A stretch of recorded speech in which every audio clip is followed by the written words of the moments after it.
Are you still blaming your lure when a massive fish follows it right to your feet and then casually swims away? Let me tell you a harsh truth that might hurt your pride. It is not the lure, it is you. Welcome back to the channel. Today we are talking about the most heartbreaking moment in all of fishing. You make a perfect cast, you reel it in. A giant shadow appears behind your bait. Your heart stops, and then the fish just turns around and leaves. We have all been there. But what if I told you that everything you have been taught about handling a following fish is completely wrong?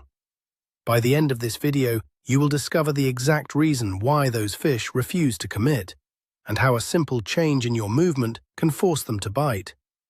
Tell me in the comments right now, do you usually slow down your lure when you see a fish following it? Be honest. Let us see how many of you are making the ultimate mistake.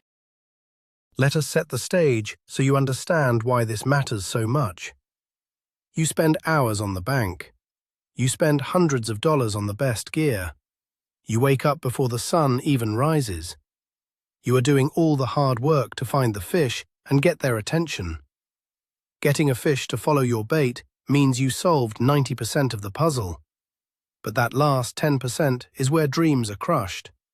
For decades, older fishermen have passed down the same tired advice. They tell you to keep a steady rhythm.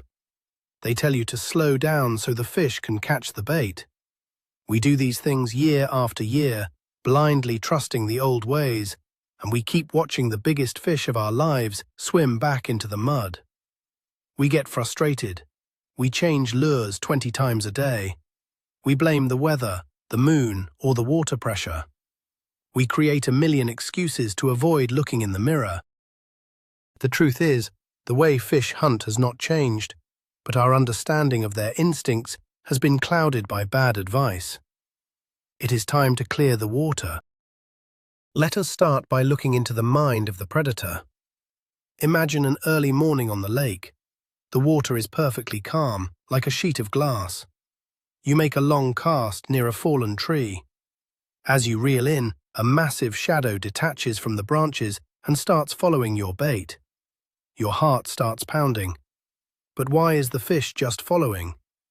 Most anglers assume the fish is hungry and ready to kill.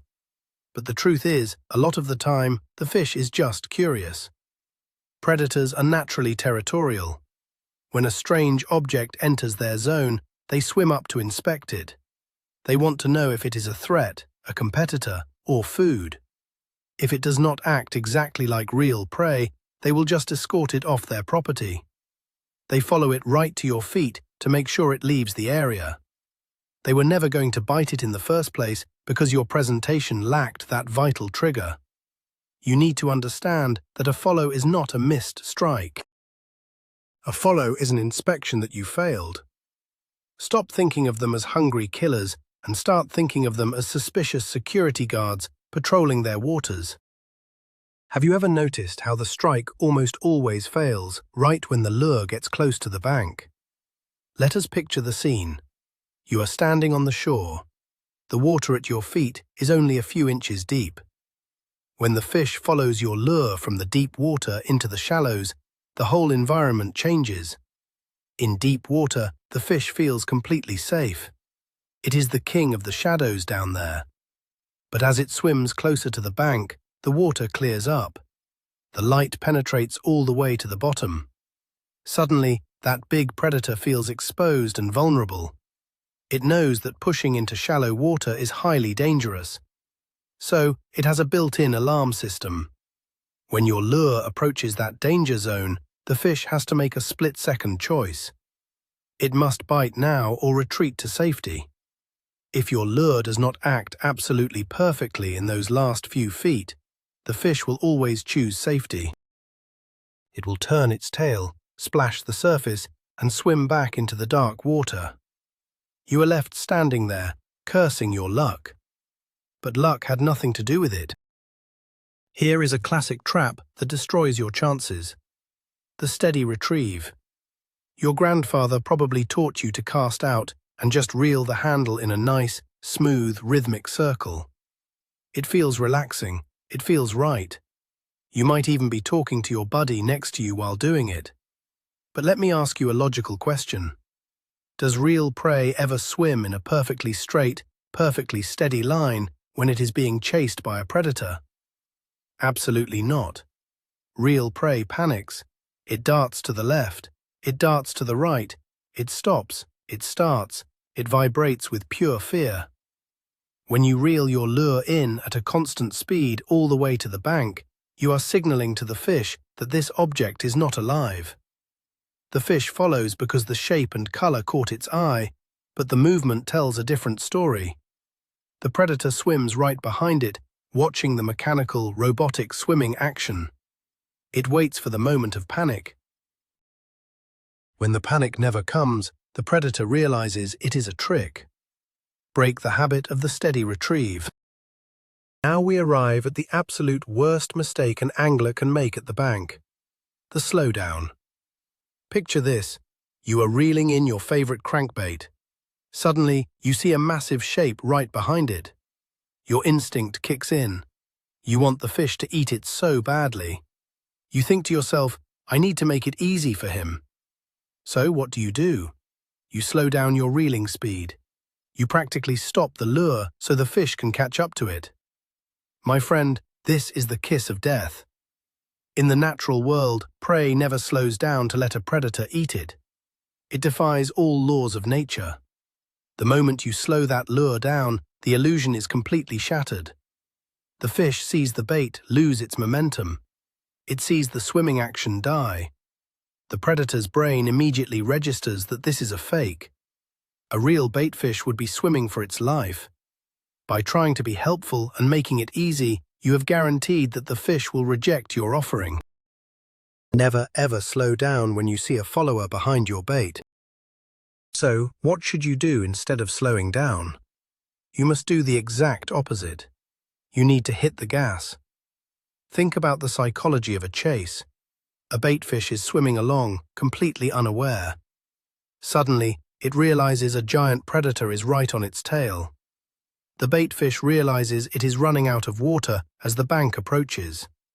Pure panic sets in. It uses every ounce of energy to burst forward and escape. This sudden burst of speed is the ultimate trigger for a predatory fish. It flips a switch in their brain from curious inspection to absolute aggressive reaction. They no longer have time to think. They no longer have time to inspect the paint job on your lure. If they do not strike right now, their meal is going to escape onto the shore. When you see a fish following your bait, speed up your retrieve. Make that lure dig hard and run fast for the last few yards. Force the predator to make a split-second decision. 9 times out of 10, their instinct will take over, and they will absolutely smash it. Let me borrow a secret from the musky fishermen up north. They deal with following fish all day long.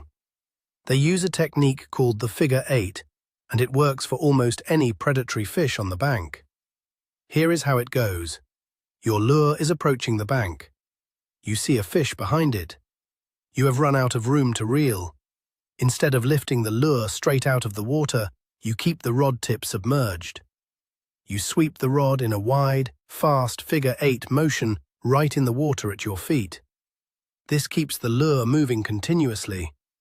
To the fish, it looks like a trapped baitfish frantically swimming in circles, trying to find an escape route. The predator is already fired up from the chase. Seeing the prey trapped in the shallows drives them completely crazy. It takes practice to do this smoothly without hitting the rocks or the mud.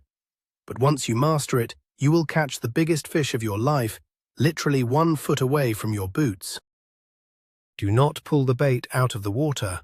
Keep it swimming. Let us talk about a silent killer that nobody pays attention to. Your shadow. Imagine the scene again. It is late afternoon. The sun is shining brightly behind your back.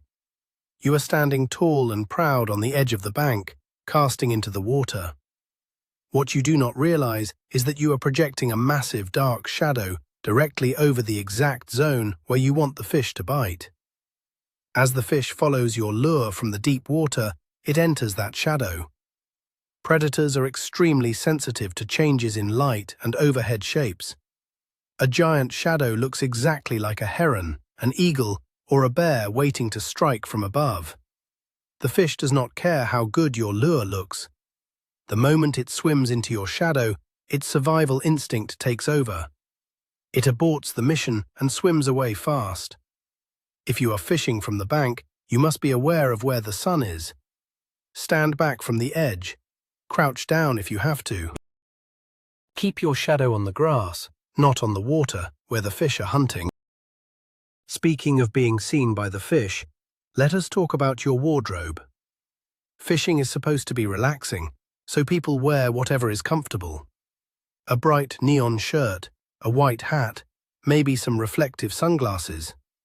You might look great, but you are a walking lighthouse on the shoreline. When a fish follows your lure, it is looking forward and slightly upward. As the lure gets closer to the bank, the background behind the lure is no longer the sky. It is you. If you are standing there glowing in bright colors, you are screaming danger to every fish in the area. The fish sees this unnatural bright shape standing on the shore and instantly associates it with danger. The chase is over before it even reaches your feet. Try blending in with your surroundings.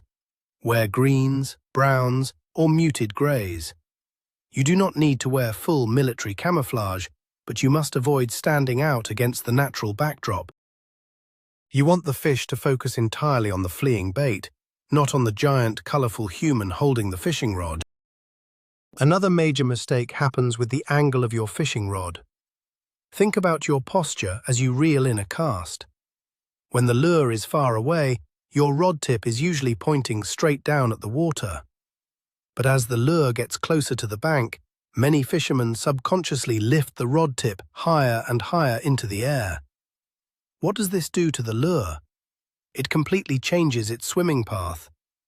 Instead of swimming horizontally, like a real fish, the lure starts rising vertically toward the surface in a very strange, unnatural curve. Imagine a real baitfish swimming along and then suddenly floating up like a helium balloon. It looks ridiculous.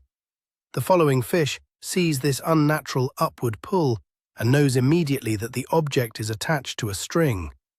The illusion is broken. You must train yourself to keep that rod tip pointed down toward the water all the way until the very end of the retrieve. Keep the lure swimming parallel to the bottom for as long as possible to maintain a natural presentation. Let us discuss the pause. I know I said earlier that a steady retrieve is bad, and adding pauses can be a great way to trigger strikes. But the location of the pause is critical. Most guys see a fish following their lure and they suddenly stop reeling right at the bank. The lure dies in 3 inches of water. The fish stops, stares at it for a second, and swims away. If you want to use a pause to trigger a reaction, you cannot wait until the lure is touching the mud. You have to anticipate the follow. You should be putting erratic pauses and jerks into your retrieve while the lure is still 10 to 15 feet away from the shore. That is the true kill zone. That is where the water is still deep enough for the fish to feel safe attacking, but close enough to the bank to feel like they have cornered the prey. Give the lure a hard pop, let it sit motionless for 1 second, and then burn it fast. That erratic change of pace in the middle of the transition zone is deadly. Let us talk about your equipment for a moment, specifically lure tracking. Have you ever checked if your crankbait or swim bait actually swims straight? Over time, hitting rocks and fighting fish can bend the eyelet on your lure. When you cast it out far, the tension of the line might keep it moving relatively straight. But as it gets closer to the rod tip, the angle of the line changes. If that lure is out of tune, it will start to roll on its side or pull hard to the left right when it reaches the bank. A following fish is watching intently.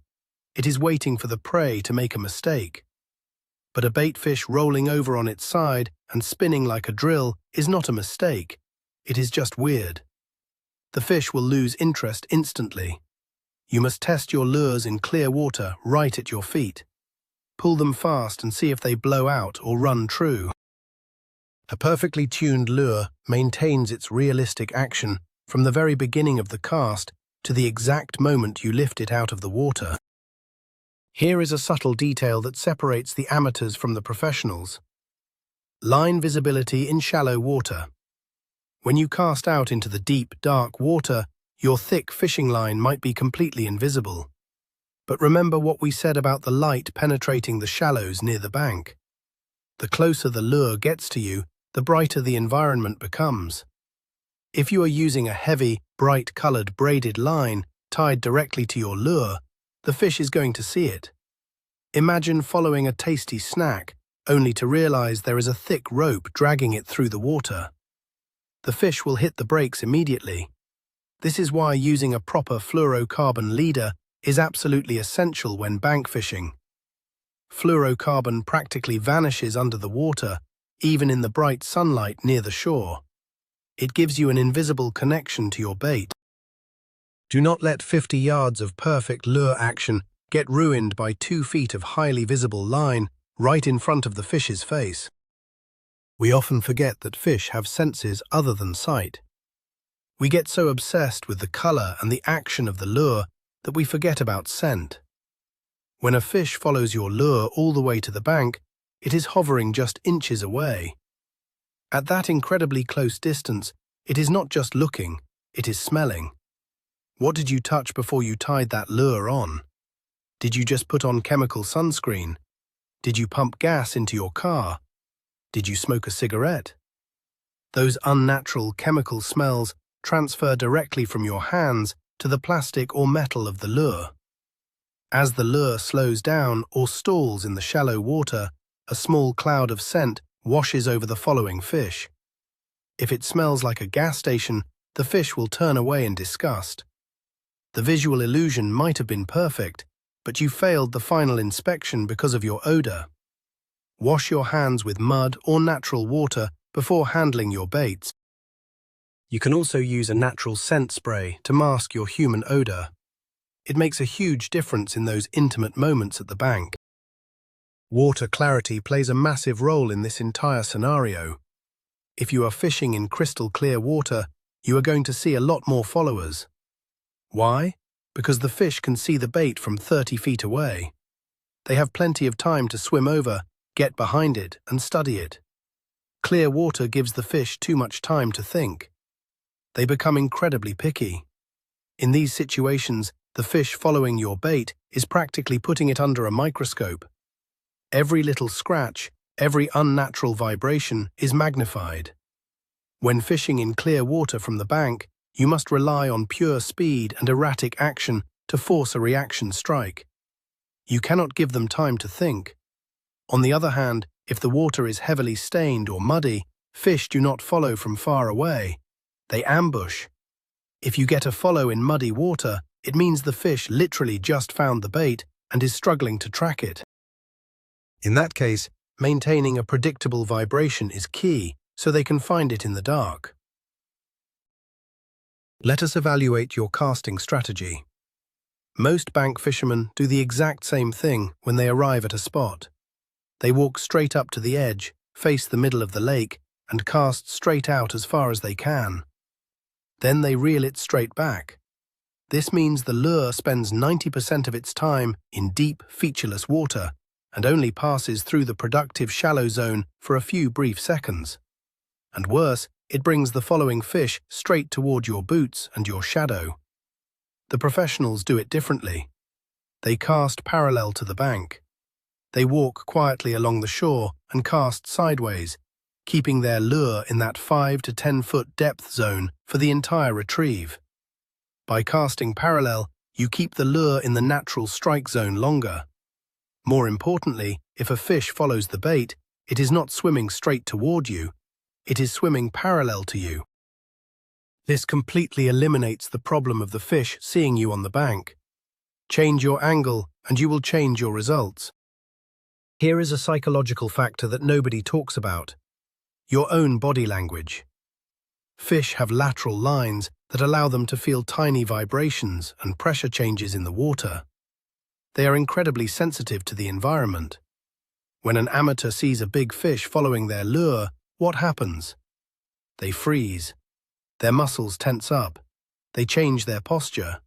They might even hold their breath and stomp their foot in excitement. Believe it or not, heavy footsteps on the bank send shockwaves directly into the water. Even the sudden tensing of your body can change the way you turn the reel handle, causing a microscopic change in the lure's vibration. The fish feels this unnatural shift. The vibe goes from a natural hunt to something feeling completely wrong. You have to train yourself to stay calm. When you see a shadow behind your bait, keep your breathing steady. Keep your hands relaxed. Do not change your body language. You do not even see the fish. Be smooth, be calculated, and let the lure do its job. Sometimes you do everything right. Your speed is good, your shadow is hidden, your rod angle is perfect, but they still just follow and turn away. When this happens repeatedly, it is time to look at the profile of your bait. A big lure moves a lot of water and creates a big presence. It is fantastic for getting a fish's attention from a distance. But when they get close, they might realize the meal is just too big or requires too much energy to kill. They are curious, but they are not committed. This is when you need to downsize. If you have a fish follow a massive swim bait to the bank, do not throw it back in. Tie on a much smaller version of the same lure. A smaller profile is viewed as an easy snack. It does not look intimidating, it looks defenseless. Often a fish that refused a large meal will completely inhale a smaller bait on the very next cast. It is like offering someone a heavy steak versus a small piece of candy. Downsizing is a guaranteed way to turn followers into biters. If changing the size does not work, you must consider the color. We all have our favorite confidence colors: fire tiger, chartreuse, bone white. These colors are amazing for grabbing attention and triggering aggressive strikes in the right conditions. But bright colors can also look incredibly fake up close. The color did its job. It got the fish to leave its ambush spot and follow the lure all the way to the shore. But during that critical final inspection, the neon green paint job simply looked too unnatural. The fish realized it was not a real bluegill or shad. When you are getting a lot of followers that refuse to bite, it is time to switch to a highly realistic, natural color pattern. Muted greens, translucent browns, and natural silvers will hold up much better under the intense scrutiny of a following predator. Use the bright colors to find out where the fish are hiding, and use the natural colors to actually put them on the bank. Let us talk about the follow-up cast. The fish followed your lure. It turned around at the last second and vanished. Most people are so frustrated that they immediately reel up and fire the exact same lure right back into the exact same spot. This almost never works. The fish just inspected that specific lure and decided it was fake. Throwing it back at them is an insult to their intelligence. They will just ignore it. Instead, you need to have a follow-up rod ready. This is a rod rigged with a completely different type of bait. If they followed a fast-moving crankbait, your follow-up should be a slow-sinking soft plastic worm or a jig. As soon as the fish turns away, you grab the other rod and pitch that soft plastic right where the fish disappeared. Let it sink slowly to the bottom. The fish is still in the area, still agitated from the chase. Seeing a dying, helpless prey item slowly sinking right in front of its nose is often too much to resist. The follow-up cast is a deadly weapon. Ultimately, turning a follower into a catch requires a massive shift in your mindset. You must stop fishing like a robot. Casting and reeling without thinking is a waste of time. Every single cast should tell a story. You are a puppeteer, and your lure is the puppet. You must make it act alive. When it enters the deep water, it swims confidently. As it nears the bank and the water gets shallow, it should start acting nervous. It should dart, pause slightly, and then speed up in a panic. You must anticipate the follower before you even see it. Assume that on every single cast, the biggest fish in the lake is right behind your bait. If you fish with that level of focus, You will never be caught off guard when the shadow actually appears. You will naturally keep the rod tip down.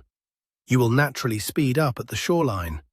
You will master the transition zone. Stop expecting the lure to do all the work.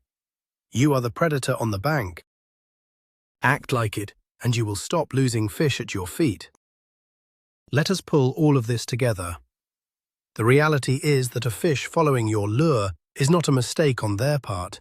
It is a failure on yours. The most unexpected truth is that the fish usually wants to eat, but your behavior at the bank is literally warning them to stay away. By standing tall, slowing down your retrieve, and letting your shadow fall on the water, you are breaking the natural laws of the wild. But now you know the secrets. You know that prey panics and speeds up. You know that the shallow water transition is a danger zone. You know how to use the figure 8, how to cast parallel, and how to change your profile to force a strike. Changing these simple habits will absolutely revolutionize your approach to bank fishing. I want to thank you for watching and spending your time with me today.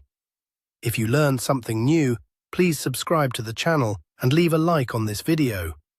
It really helps us grow. Now, I have a question for you. What is your favorite trick to catch a fish that follows your bait all the way to the bank? Drop your best secrets in the comments below and let us start a great discussion.